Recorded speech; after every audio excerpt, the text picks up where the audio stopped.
สบายดีพี่น้องลูกหลานคนลาวคนไทยอยู่ไสก็แล้วแต่ที่หักหอมเสรีภาพและประชาธิปไตยทุกท่านยินดีต้อนรับทุกท่านเข้าสู่รายการเสียงประชาชนลาว Voice of the Lao People Welcome to everyone Bienvenue à toutes et à tous สวัสดีครับสบายดี Good morning Bonjour ขอห้องเพลงชาติเด้อมื้อนี้เด้อศาสตร์ลาวตั้งแต่เดิมมาขึ้นชื่อลือซาอยู่ในอาเซียนศาสตร์ลาวผูกพันไมตรีความสามัคคีฮักห้อมกันหักศาสตร์หักประเทศเฮาหักเจ้าปกเกตเกษาความฮักความศาสนาแต่บูหันมาฮักษาดินแดนบ่ให้สัตว์ใดมาล้วนหาวีลบกวนหยาดแย่งสิ่งเอาให้ขึ้นเขามารู้วุ่นวายสุจนตัวตายต้านทานศัตรูสวยเสือจูเลือดเนื้อเสือเผาพื้นผู้กูเอาบานเท่าถูกกันเอาขอบใจเด้อพี่น้องเด้อ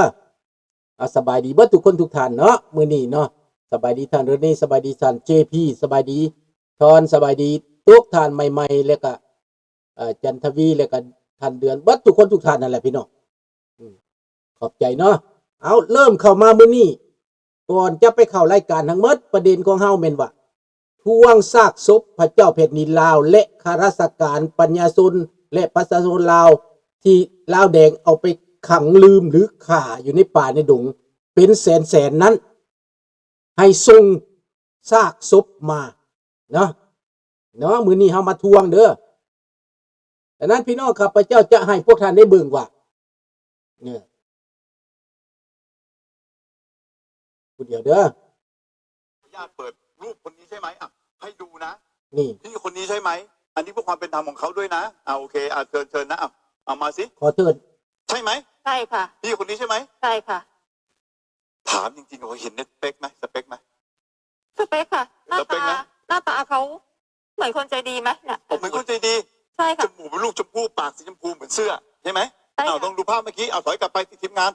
ขอบใจนะขออนุญาตให้นุ่งกันไส้เด้อใช่ค่ะจมูกเป็นล่ำเป็นสันเห็นไหมค่ะเป็นผู้มีอันจะกินเพราะจมูกนี่บ่งบอกหมูเฮงปากริมฝีปากสีเดียวกับเสื้อค่ะใช่ไหมค่ะแสดงว่าไม่ได้อดอยากปากแห้งค่ะใช่ไหมใช่ค่ะเขาหล่อใช่ไหมล่ะจริงๆใช่ค่ะเขาหล่อเราก็เชื่อใจเขาแล้วก็โอนให้เขาไป1,500ให้เลยเหรอเขาบอกเขาไม่มีจะกินนะขออนุญาตเปิ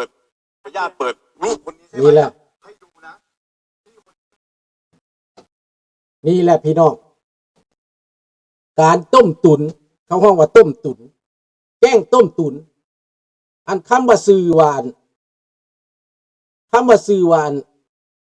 คนลาวกายพันธุ์น่ะแม่นนักต้มตุ๋นพี่น้องเห็นบ่ล่ะกลายเป็นนักต้มตุ๋น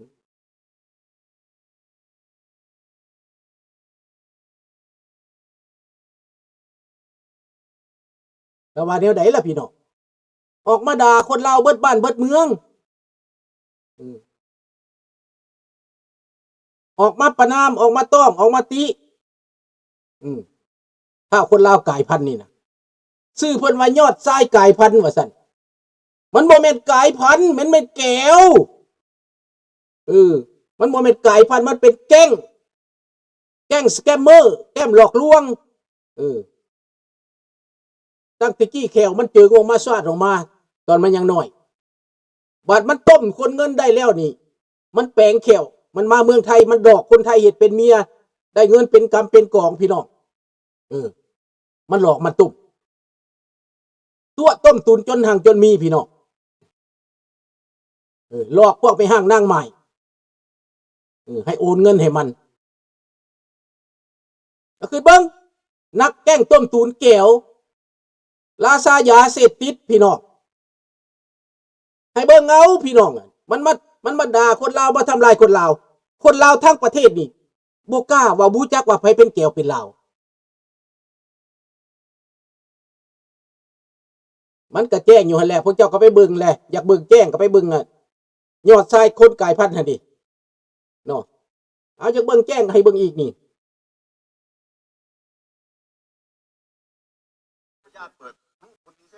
อ้าว ให้ดูนะพี่คนนี้ใช่ไหมอันนี้เพื่อความเป็นธรรมของเขาด้วยนะโอเคเชิญนะเอามาสิใช่ไหม ใช่ค่ะ พี่คนนี้ใช่ไหม ใช่ค่ะ ถามจริงๆว่าเห็นสเปคไหม สเปคค่ะ หน้า สเปค ตา ไหม หน้าตาเขา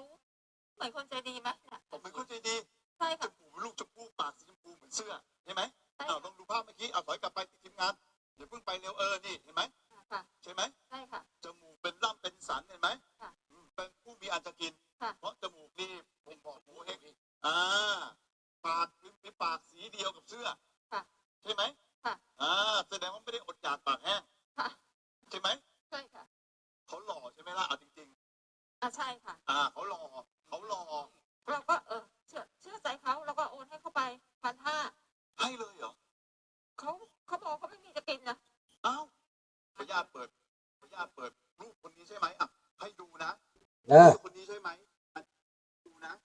พี่คนนี้ เห็นคักแล้วบ่แจ้งแล้วบ่บาดนี้น่ะให้ขึ้นเบิ่งมันดังระดับโลกเลยนะอันนี้นะที่ต้มตุนหรือหลอกลวงคนนั่นน่ะซื้อมันยังกะสิฮู้ตัวอยู่เมืองลาวพวกเจ้ากะสิฮู้ตัว มันต้องเวียนแน่นอนโลดอันนี้นะของแท้มันต้องเป็นเวียนโลดพี่น้องดังนั้นพวกท่านต้องเข้าใจว่าคนลาวไปอยู่ใส่เบิดให้มันออกมาด่าให้มันออกมาเว้าเห็นบ่ล่ะเห็นอันนี้มันแก้วไผสิว่านั่นก็แม่นแก้ว 1,000% โลดอันนี้น่ะบ่ต้องไปเบิ่งยากบ่ต้องยากอีกพี่น้องเรื่องเบิ่งน่ะเห็นแจ้งเห็นสัตว์พี่น้อง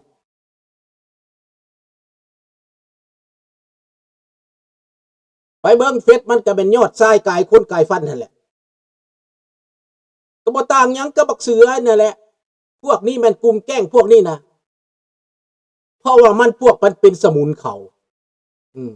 มันบ่ได้หักคนลาวได้พวกนี้ได้คนนี้มันบ่ได้หักคนลาวได้ถ้าเฮานี่หักคนลาวได้ที่มาเว้านี่มาเว้าเพื่อคนลาวที่ปากบ่ได้ไอบ่ดังได้มาปกป้องประชาชนอยู่ในประเทศได้พี่น้องมีแต่ว่าประชาชนอยู่ในประเทศยังบ่ตื่นเพียงพอเท่านั้นซื่อๆบ่ทันเข้าใจเห็นบ่ล่ะจะค่อยมาค่อยเว้าค่อยว่านี่นะปานนั้นก็ยังบ่เข้าใจอยู่ได้บ่แม่นง่ายได้แต่ละคนนั่นน่ะฮึกหนาแต่แท้ใดอันสิเข้าใจนั่นยากเพราะว่าเว้ามันบ่ถึกใจเฮาเว้าแฮงเรื่องการเมืองมันแฮงดิมันแดกดันดิขนาดอายุรุ่นข้าพเจ้านี่ยังบ่มักได้บ่มักย้อนหยังเพราะมันแตะต้องตามใจบางคนก็เฮ็ดไปตามกิเลสตัณหาของตัวเองมันเลยต่ำมันเลยแทงหัวใจเลยบ่มักมันเป็นอย่างนั้นดอกเรื่องของมันน่ะแม่นแล้วบัดทุกอย่างแหละพวกนี้เขาจะเอาพวกนี้เฮาอย่าไปถือว่ามันเป็นการดีมันบ่ดีสำหรับคนลาวเฮามันเป็นหมาพานของเขาแม่นแล้วมันเป็นผู้บอกได้ใส่ฟังเป็นผู้เฮ็ดเวียกให้เขานี่แล้วมันเฮานี่มันเป็นหยังล่ะก็เป็นผู้เสียหายเป็นผู้รับเคราะห์รับกรรมจากความคิดการตัดสินใจของคนพวกนี้เอาไปฆ่าเอาไปแกงถ้าหมอแค้นก็เอาไปฆ่าจังซี่น่ะแม่นคนลาวได้เจ็บได้แม่นคนลาวได้ถูกได้แม่นคนลาวได้เป็นผู้รับกรรมครับเป็นวิกติมได้เป็นผู้รับเคราะห์รับกรรมได้พี่น้องจากตัณหาตามืดของเขาจากเขาบ้าอำนาจหั่นน่ะจากเขาคิดว่าเขาเป็นเจ้าของแผ่นดินน่ะความคิดของเขากับความคิดของเฮามันบ่คือกันเด้เขาเป็นแก้วเขาสิมีความรู้สึกหยังคนลาวตายเท่าใดเขาแฮงมักเขาสิได้มาเป็นเจ้าของแผ่นดินเขาสิไม่ได้เอาดินเอาดอนเขาสิไม่ได้เอาบ้านเอาเฮือนเขาสิไม่ได้ข่มเหงเต็งเต็กเจ้าว้าวแท้คนลาวตายไปครึ่งประเทศแต่แฮงดีสำหรับแก้วไหนสำหรับจีนไหนให้มันบ่มีเจ้าของแห่งดีละเฮือนห้างมันแห่งมาอยู่โอ้สนแก้วนี่ความคิดของมันน่ะผีป่าซ่ามันยังไปนอนน่ะเพราะมันบ่มีบ่นอนมันแย่งกันกินแล้วเฮาต้องเบิ่งคนลาวต้องเข้าใจต้องศึกษาต้องใช้สติปัญญาเห็นบ่ล่ะต้องพร้อมกันต้องเข้าใจกันได้อย่าสิให้เว้ายากหลายคนลาวเฮาน่ะให้เข้าใจง่ายๆอย่าสิมีเปรียบหลายคันเว้าหยังบ่ถูกใจแล้วว่าแต่เครียดน่ะ เรื่องใจบาปใจมารมันเกินนั่นแล้วมันกลายพันธุ์จากการใจบาปใจมารแล้วคนพวกนี้น่ะมันอำมหิตอะไดมันบ่แม่นแต่ว่าบาปไดเจ้าสิไปเกรงว่าบาปว่านั่นว่านี่กับเขาน่ะบ่ได้ดอกกับคนพวกนี้น่ะเขาบ่มีฮู้สึกกับเจ้าเขาคนลาวไปฆ่าเป็นเกือบครึ่งล้านน่ะเขายังบ่ได้สนใจไดคิดเบิ่งดูฆ่าแล้วบ่ให้ซากศพอีกไดมันว่าเฮ็ดปลาแดกกินไดเจ้าชีวิตโอมกุฎราชกุมารสบายดีน้องรัตวันบัดทุกคนลาวที่ไปฆ่าไว้อยู่ป่าอยู่ดงนั่นอยู่ซ้ำเหนือเสียงขวางอยู่ปุ้นแถวลาโก้แถวชายแดนแต่ละแขวงมันไปไว้ชายแดนอัตตปือก็ไปไว้ฆ่าตายแล้วบ่ให้ซากศพไดบ่ส่งซากศพไอ้พี่ให้น้องเขาไดเดี๋ยวนี้เฮามาทวงหยังเฮามาทวงซากศพบรรพบุรุษเฮามาทวงกระดูกของเพิ่นเห็นบ่ล่ะมันมีบ่ในโลกนี้ว่าฆ่าคนแล้วบ่ให้ซากศพมันสิว่าเฮ็ดปลาแดกกินวะข้าพเจ้าว่าบักทองรุ่นมันกินปลาแดกคนแต่ละมื้อแต่ละวันเด้ครอบครัวบักทองรุ่นบักสอนใส่มันกินปลาแดกคนลาวเด้มันเอากระดูกเอาเนื้อคนลาวเฮ็ดปลาแดกกินเด้เดี๋ยวมันสิตายบ่ดีดอกคนพวกนี้น่ะเห็นบ่มันสิมีเวรมีกรรมตามสนองมันปานนั้นยังมีหน้าไปเซนเล่นมีหน้าไปเซนเล่นไปอสออมซ้อมประเทศเพื่อนบ้านเฮาอ้างว่าตัวนี้เป็นผู้ดีอ้างว่าตัวนี้เป็นคนซื่ออ้างว่าตัวนี้เป็นคนจบคนงามข้าวทองลุนข้าพเจ้าเบิ่งแล้วดิโอ้ยสัตว์แปลกประหลาดจ้างแม่นสัตว์แปลกประหลาดบ่แม่นอันใดอันหนึ่งได